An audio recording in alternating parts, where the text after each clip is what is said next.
할렐루야. 3월 18일 말씀 묵상을 함께 나누겠습니다. 말씀은 누가복음 18장 36절로 43절입니다. 제가 말씀을 봉독하겠습니다. 무리가 지나감을 듣고 이 무슨 일이냐고 물은데 그들이 나사렛 예수께서 지나가신다 하니 맹인이 외쳐 이르되 다윗의 자손 예수여 나를 불쌍히 여기소서 하거늘 앞서가는 자들이 그를 꾸짖어 잠잠하라 하되 그가 더욱 크게 소리질러 다윗의 자손이여 나를 불쌍히 여기소서 하는지라. 예수께서 머물러 서서 명하여 데려오라 하셨더니 그가 가까이 오매 물어 이르시되 내게 무엇을 하여 주기를 원하느냐. 이르되 주여 보기를 원하나이다. 예수께서 그에게 이르시되 보라 내 믿음이 너를 구원하였느니라 하시매 곧 보게 되어 하나님께 영광을 돌리며 예수를 따르니 백성이 다 이를 보고 하나님을 찬양하니. 아멘. 오늘은 누가복음 18장 36절로 43절 말씀을 본문을 해서 다시 보아라 라는 제목으로 하나님의 말씀을 선포하겠습니다. 오늘 본문의 말씀을 보면 우리가 집중해야 될 것이 있습니다. 무엇이냐? 바로 보게 된다라는 단어입니다. 41절부터 43절에 집중적으로 나와 있는데요. 41절 예수님께서 맹인에게 물어보십니다. 내게 무엇을 하여 주기를 원하느냐? 이르되 주여 보기를 원하나이다. 그런데요, 원어로 보면요 아나플레소라고 되어 있는데요, 그 말은 다시 보게 되기를 원한다라는 뜻입니다. 즉 이 소경은요, 이 맹인은 날 때부터 맹인이 아니라 성장하는 가정 가운데에서, 이 땅에 태어나서 성장하는 가정 가운데서 질병이든 사고로 인한 것이든 시력을 잃고 맹인이 된 사람이란 뜻입니다. 아나플레소, 내가 다시 보기를 원합니다라고 주님께 말씀을 드릴 때 주님께서는 아나플레손, 다시 보게 될지어다 라면서 명령으로 말씀하십니다. 영적인 건의로 명령하여 다시 보게 될지어다 라면서 명령을 하시고 치유하십니다. 그리고 43절에 보니 곧 보게 되어 하나님께 영광을 돌리며 예수를 따른다라고 합니다. 자, 여기서 우리가 집중할 것은 무엇이냐? 42절에 내 믿음이 너를 구원하였느니라 라는 단어입니다. 눈이 보게 되는데 왜 내 믿음이 너를 구원하였다라고 했을까? 저는 어렸을 때 이 본문을 어떻게 이해했냐면요, 예수님께서 문둥병자를 치료하실 때 문둥병은 치료하지 않으시고 내 죄사함을 받았느니라 하고 말씀을 하시잖아요. 중풍병자를 치료하실 때 내 죄사함을 받았느니라 라고 말씀하실 때 그가 즉시로 자기 침대를 들고 일어나 가잖아요.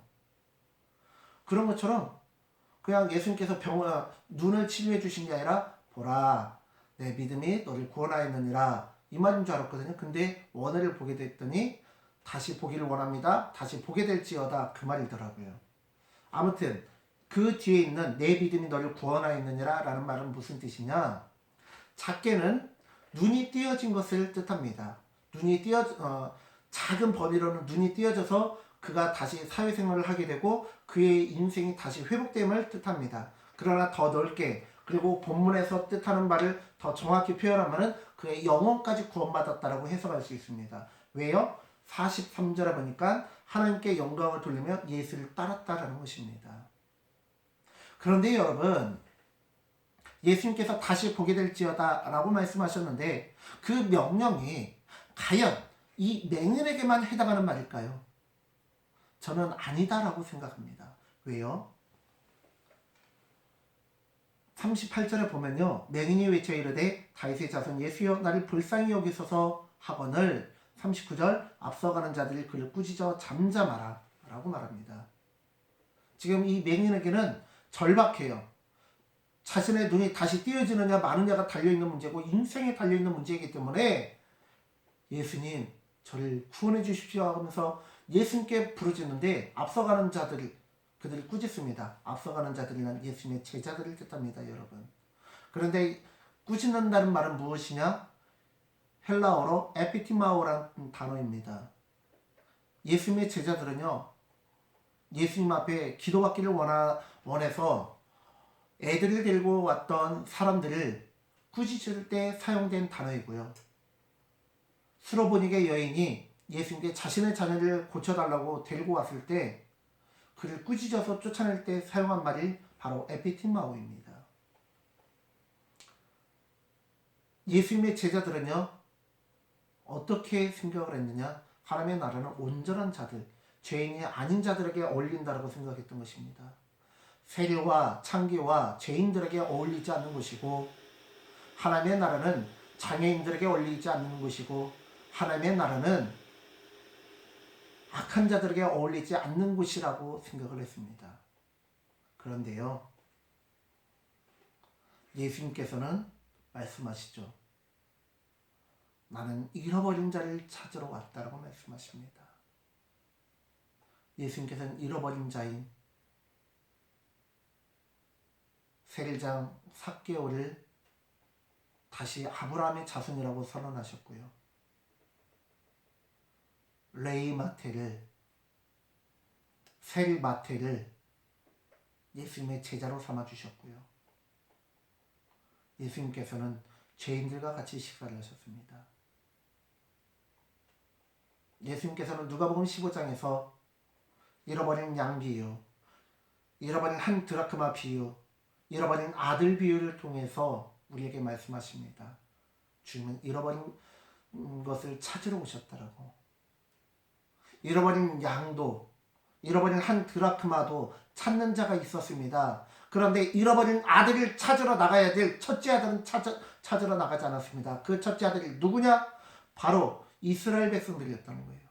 근데 그들이 나가지 않았기 때문에 예수님께서 잃어버린 둘째 아들을 찾으러 나가셨습니다.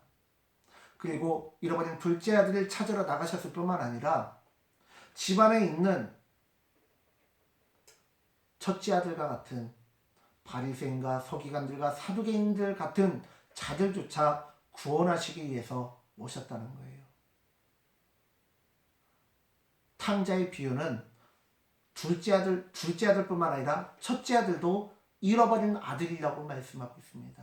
그리고 주님은 그 모두를 찾으러 오셨다라고 말씀하시는 거예요. 즉 오늘의 본문의 말씀은요, 둘째 아들도 영적인 눈이 어두웠지만 첫째 아들도 영적인 눈이 어두워서 하나님을 사랑하지 않고 하나님이 주실 재물에만, 복에만 눈이 돌아가 있었잖아요. 마찬가지로 오늘 본문에서도요, 이 맹인의 눈을 다시 보게 해주셨지만 이 맹인뿐만 아니라 제자들의 눈도 다시 띄어지게 하셨다는 뜻입니다. 왜요? 제자들은 잘못된 생각을 가지고 있었거든요. 오늘 한국교회의 문제가 무엇입니까? 한국교회 가운데 과거에는 넘쳐났던 조폭들이 없습니다. 과거에는 넘쳐났던 창녀들이 없고요. 과거에는 넘쳐났던 정신지체자들이 없습니다. 왜요? 교회에서 손가락질 받기 싫어서, 교회에서 수근수근하는 소리를 듣기 싫어서. 물론 많은 교회가 잘하고 있습니다. 그러나 또 다른 한편으로는 교회는 죄인들의 공동체이기 때문에 성숙하지 못하는 많은 사람들이 있어서 다른 사람들이 상처 주는 것입니다. 그러나 사랑하는 성도님들, 다시 보게 될지어다라는 예수님의 명령처럼 그 예수님의 명령은요, 교회를 떠난 둘째 아들 같은 탕자 같은 그 가난한 성도들, 교회 안 나간 성도들이죠. 교회 안 나간 성도들, 가난한 성도들 뿐만 아니라 교회를 다니고 있는 첫째 아들과 같은 우리들에게도 필요한 말씀이라는 거예요. 이 코로나 시대에 교회 안 나간 성도들, 그들도 영적인 눈이 띄어져서 다시 교회에 돌아오는 역사가 일어나기를 바라지만 교회 안에 있는 우리들 또한 영적인 눈이 다시 띄어져서 다시 회복되어지고 교회가 갱신되어지고 정말 하나님의 뜻이 이루어지는 놀라운 역사가 일어나기를 간절히 소망합니다. 기도하겠습니다. 주님, 우리가 오늘 주님의 말씀을 함께 살펴봅니다. 오늘 주님의 말씀은 주님의 말씀을 우리에게 알려주시기를 소경된 자, 그리고 잃어버린 자, 둘째 아들 같은 자뿐만 아니라 첫째 아들도 다시 눈이 띄어져야 된다고 말씀하십니다. 주님, 이제는 우리 교회가 다시 갱신되게 하시고 나를 다시 새롭게 하시고 우리들의 눈이 영적인 눈이 다시 띄어지게 하시고 한국교회의 영적인 눈이 다시 띄어지게 하여 주시옵소서. 그리하여 다시 한번 하나님의 놀라운 역사가 일어나게 하여 주시옵소서. 감사드리며 예수님의 이름으로 기도드립니다. 아멘. 사랑하는 성도님들, 오늘 하루도 나의 영적인 눈이 띄어지는 놀라운 역사가 일어나기를 간절히 소망합니다. 샬롬.